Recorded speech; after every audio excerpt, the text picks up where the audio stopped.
I discovered that my husband of several decades had been having an affair. The other woman was just 20 years old, much younger than me. When I confronted my husband, he coldly said, "Divorce me for her. You can have custody of the kids." My world shattered, leaving me speechless. To make matters worse, he had gotten his mistress pregnant. I told our daughters about the situation. Embracing their suggestion, I decided to take drastic measures. "Just you wait, I'll get you back soon," I vowed silently. My name is Natalie Johnson, 47 years old. I married John, who was the same age when I was 25. In the blink of an eye, 20 years had passed. We have 3 daughters, the oldest in college, the second and third in high school. They're not fully independent yet, but they're at an age when they can manage things on their own. Now that the children were more independent, I was able to immerse myself in the work I love. I've been working for a major corporation since before I got married, and I earn more than my husband. Additionally, the house we live in was inherited from my parents, so we have no mortgage payments and live comfortably. With the kids growing up, we had more time as a couple. One night, while we were sharing a beer, my husband grinned and said, "Hey, Natalie, the kids don't need us as much anymore. How about we take a trip? Just the 2 of us, like old times." "Oh, really? When was the last time we went on a trip together? You're always helping out around here, and we both work hard, don't we? A little indulgence won't hurt." "Haha, that's true. The girls are old enough to handle things on their own. Should we leave the housework to them?" "Yeah, that's a great idea. I'll need to arrange some time off work. Where would you like to go?" "It might be nice to relax at a hot spring resort." "A hot spring resort sounds great." He began planning the trip with a delighted expression, and I couldn't help but smile at his boyish enthusiasm. Whenever I had a free moment during work or my commute, I found myself checking out travel websites.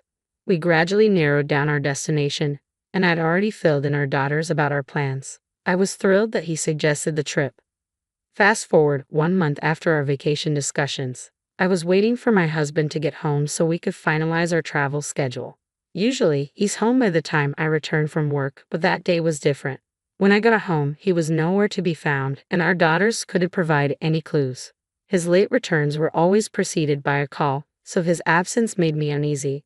If he didn't come by the next day, I decided I would call him. As I was considering my options, he finally arrived home just after 11 p.m.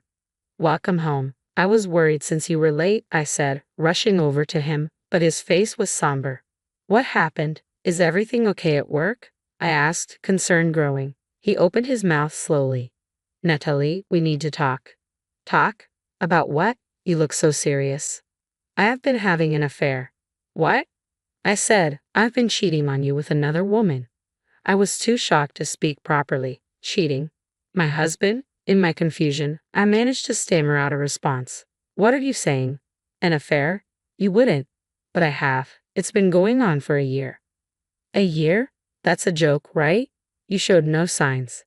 "I tried my best to keep it from you. Meeting her after work when you were working late, telling you I was working on weekends when I went out." "No, that's a lie. You wouldn't." My husband grabbed both my shoulders, looking straight into my eyes. "I'm really sorry, but there's no turning back now." "What do you mean, no turning back? Stop kidding around. We've been together for 20 years, haven't we? Anyway, that's the situation. I want a divorce for her." "A divorce for her? What the heck is going on? We were just talking about going on a trip together, weren't we?" "I'm really sorry." I couldn't comprehend what he was saying. Has my husband been replaced by someone else? Tearfully, I confronted him and he began to explain the situation. According to his story, the woman he was cheating with was a junior at the same company, barely 20 years old and a temporary employee. She had started working there about a year ago, and he became her mentor. Their professional relationship evolved into after-work tutoring sessions and coffee breaks together. Eventually, they started going out for dinners and a romantic relationship developed. "She's so innocent, cute, and she depends on me." "You must be joking, and she's 27 years younger." He spoke of her charm, leaving me feeling inadequate. Then he dropped a bombshell. "Remember I mentioned wanting a divorce for her sake? Truth is, she's pregnant." "What? Pregnant?" "Yeah, so I think I should take responsibility and marry her. Thankfully, our girls are becoming more independent." "Hold on a minute. That doesn't matter, right? Those girls are our daughters, you know." Don't worry, I'll give you custody. What? As we're having this crucial conversation, my husband's eyes gleam with a calm smile. Does he really think that offering custody will make everything okay? I felt like he was mocking me, and the sadness I'd been feeling began to morph into anger. Before I knew it, I was shouting louder than I ever had before. Don't be ridiculous. This is too much. There's no point in saying that, right? The life that's about to be born means everything to me now. Then why did you suggest we go on a trip as a couple? I was really looking forward to that. I didn't know she was pregnant at the time. So if she hadn't gotten pregnant, you would have continued cheating on me in secret. Is that it? Well, anyway, I'm bringing her over tomorrow. Let's discuss everything then. He quickly changed the subject, handing me already filled out divorce papers before rushing to the bathroom. What on earth is happening? He drops the bombshell of an affair out of nowhere, then mentions she's pregnant. How much more can he humiliate me? I had prepared dinner for him, waited anxiously, and now I felt utterly foolish.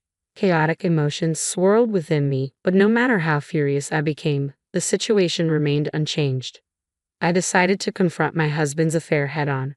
The next day, as he had promised, he brought his mistress over. I instructed our daughters to stay in their rooms and had my husband and his mistress, who introduced herself as Lisa, sit on the couch. I am truly sorry for all of this, Lisa said, bowing her head as she sat down. Your apology doesn't change anything. My husband and I have 3 daughters, I replied firmly.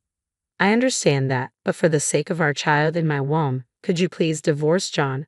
Lisa requested calmly. What? Why should I destroy my family for your child's sake? I couldn't believe her audacity. Anger surged through me, and I raised my voice. This is absurd. Lisa looked shocked, covering her mouth with her hand. My husband turned to her with concern. Hey Lisa, are you okay? I'm sorry, John. I'm feeling a bit, must be morning sickness, Lisa said, her voice wavering. Right. What do you need? Should I show you to the bathroom? John asked, concern in his voice. Thank you. Could you show me the way? Of course, come this way, John replied, displaying a level of gentlemanliness I hadn't seen in him before. He helped Lisa to the bathroom, looking uncertain. When she returned, John said gently, Lisa, take it easy, okay? Our precious little baby is inside you. Yeah, sorry. Natalie's outburst caught me off guard, Lisa responded. I'm sorry too. If she had agreed to divorce right away, we wouldn't be in this mess. No, it's okay. This is a challenge we have to face together, Lisa said with a smile, and they held hands, creating a scene reminiscent of a movie. In that moment, my feelings toward my husband hardened abruptly. If only you had agreed to an honest divorce. What? You think this is my fault? You're the one who cheated on me in the first place. If that's how it is, I'll agree to the divorce or whatever, I said, deciding to end the futile discussion. Shortly after, I escorted my husband and his unfaithful partner out of the house and locked the door behind them. My daughters emerged from their rooms, clearly having overheard our conversation. Mom, is what we heard true? My eldest daughter asked, her voice filled with concern. I nodded silently, unable to conceal the truth any longer. I called them into the living room to discuss their father's affair. So we're getting a divorce. I want each of you to decide who you want to live with from now on. In unison, my daughters responded, well, obviously we're staying with Mom, right?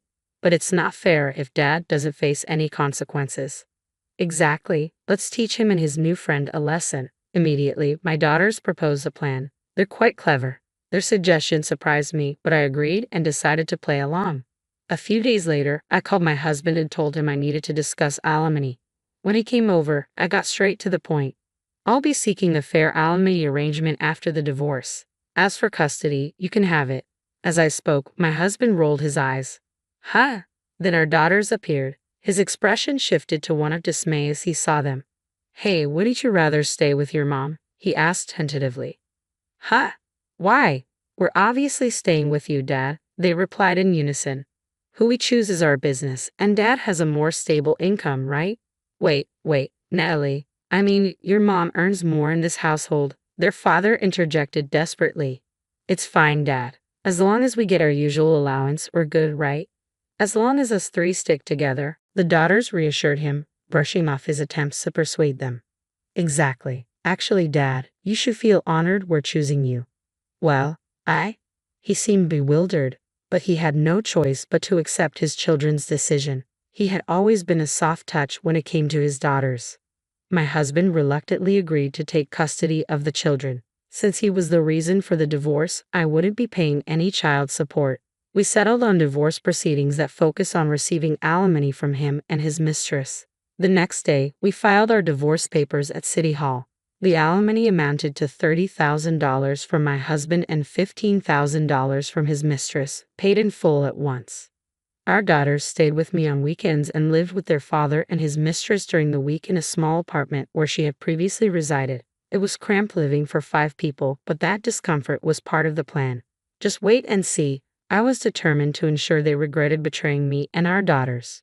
2 months later, just when I thought the time might be right, my ex-husband and Lisa barged into my house.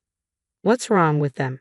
Dealing with those spoiled brats is impossible. I lost my temper as they stood there, faces red and breathing heavily, complaining in unison. I responded calmly, please don't be rude. All 3 of them are my pride and joy. They're good kids. Don't give me that. What makes them good kids? All they do is complain about wanting expensive meals or not getting enough allowance every single day. Exactly. And why are we responsible for their tuition and textbooks? No one told us about that. Well, isn't that expected? After all, you 2 are their parents. Our home is too small. A family of 5 in a 1-bedroom apartment is unheard of. Yes, that apartment was originally rented for just me. The neighbors on both sides keep complaining, and even the landlord is insisting that we move out. Well, that's your own doing. And if the girls want Dad to have custody, there's nothing you can do about it. Both of them fell silent, their expressions bitter. After a long pause, John lowered his head and spoke softly. Please take them. Ha! What did you say? I said take them. We're expecting a baby. If we keep giving in to the girls' demands, we won't be able to properly raise our child. Ha! Raising them is also part of being a parent, you know. Stop complaining. When did you become so heartless? You don't understand how others feel. You're the worst. His face flushed with anger as he shouted. I sighed heavily and responded sharply. Don't understand others' feelings. You're calling me the worst? Are you talking about yourself? Who cheated, had a child with another woman, and asked me to divorce you for her? Who betrayed me first and did the worst thing? Do you remember that? That's all in the past. Don't bring it up again, he retorted, seemingly unaware of his own selfishness. Now, he was blaming me along with his mistress. I didn't hold back. Enough is enough. It's in the past. Don't try to neatly close the book on your own. Do you have any idea how the girls and I felt? We were devastated when you betrayed us. Despite that, you continue to be selfish. But I already apologized for the affair, didn't I? Please just take them in, John pleaded. Fine, I will. I pity the girls for having to stay with someone like you. But in exchange, you must pay child support. Understood? You have a responsibility as their father till they grow up and become independent adults. But on my salary alone, I can't possibly. Enough. Don't play the victim now. You should have thought about that before you got your mistress pregnant. Now leave and never show your face to me again. His face went pale and he slumped where he stood. After hanging his head for a moment, he whispered to Lisa, Let's go home. At that moment, Lisa, who had been silent until then, slapped his cheek hard. Don't mess with me. I ended up in debt even after paying alimony, and now you're talking about child support. This is ridiculous. What are you saying? What's going on, Lisa? What do you mean by lie? Weren't we planning to raise our child together? There is no child. Time froze as his mistress dropped the bombshell. He started questioning her in disbelief. No. No child? Was the pregnancy a lie? I thought you were wealthy, so I wanted to marry you. What? What are you saying, Lisa? Is that true? The house you boasted about belonged to your wife all along, didn't it? I can't get a house, I'm paying alimony, and now I'm forced to take care of those stupid girls. I've had enough. There's nothing good about being married to you. Divorce me immediately. I can't believe this. My ex-husband clung to Lisa, tears in his eyes.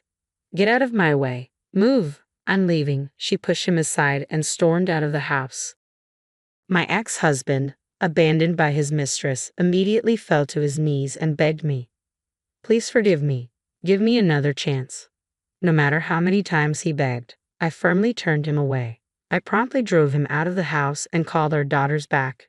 From that moment, I officially regained custody of our daughters and demanded child support from my ex-husband. Supporting 3 children must have been a heavy burden for him, having depleted his savings with alimony payments. Moreover, their workplace witnessed the confrontation between him and Lisa, spreading the news about their relationship rapidly. Lisa's contract was terminated, and my ex-husband was demoted to a less significant department. His salary was reduced, and facing an even tougher financial situation, he seemed to struggle to make ends meet each month. Reportedly, he can't even afford proper meals now and appears to have become quite bitter. When I shared the story with our daughters, they high-fived each other with wide smiles. Their plan had worked brilliantly, and the 4 of us celebrated together. From this point forward, our life as a family of 4 women began. Despite the absence of their father, I am committed to taking full responsibility as a parent and raising my daughters to become outstanding adults.